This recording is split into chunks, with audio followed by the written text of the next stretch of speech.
Слава Україні! Героям слава! Для всіх українців важливий день. Сьогодні день кримсько-татарського прапора. Це наш український прапор в місті Лева. Ще раз всі підтверджують і показують, що Крим – це Україна, був, є і буде. Даю наказ підняти прапор на головній площі міста Львова, площі Ринок.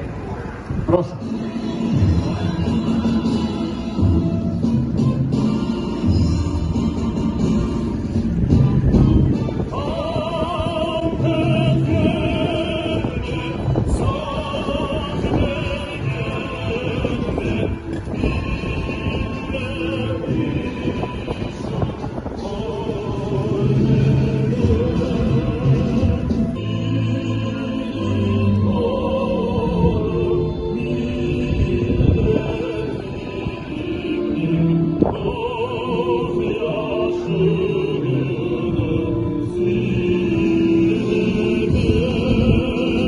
Многие люди зараз в Криму отмечают цей день, вшановують прапор кримських татар.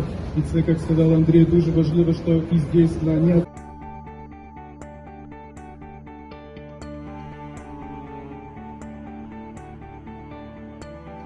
досліджувати автентичну мову, бо культура Кам'янки Моленки, вона ще входить до християнських візантійських мов, які завжди прийняли християн.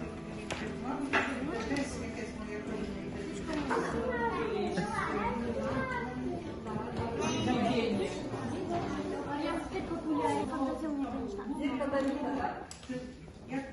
Якщо ми глибше заглянемо в своє коріння, то воно десь сходиться. Більше тішить, що кольори українського прапора і кримськотатарського прапора дуже подібні. Це не просто так. У нас дуже багато спільного, і кольори, і орнамент, і мова. Я знаю, близько 4 тисяч слов в українській мові мають кримськотатарські, трошки походження, такі так звані тюркізми.